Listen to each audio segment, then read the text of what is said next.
Hello guys! Yes, another day, another gown. Ulit tayo guys na for today's video.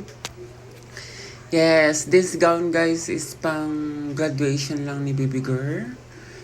Yes, graduation ball pala. Sorry, yes, this is graduation ball, yes. Ngayon, pwede siyang lagyan ng petticoat, pwede rin siyang walang petticoat, no? Yes, ang ginamit namin na material nito guys is 4 layers of tulle, yeah. And then nilagyan namin siya ng beads, more beads. Ayan, talagang umikot pa si ate girl, di ba? Gustong-gusto niya kasi yung gown niya. Ayan, umikot siya, inayos niya yung hair niya. Hindi na muna siya nag-alis ng kanyang bra. Medyo mahihain kasi si ate girl. Bata pa to kasi si ate girl, ayan. Kaya ayan, happy naman siya sa naging outcome ng kanyang gown. Kaya super halos hindi niya na alisin yung gown sa kanya. Yes, kasi masaya siya sa gown niya. Ayan siya guys.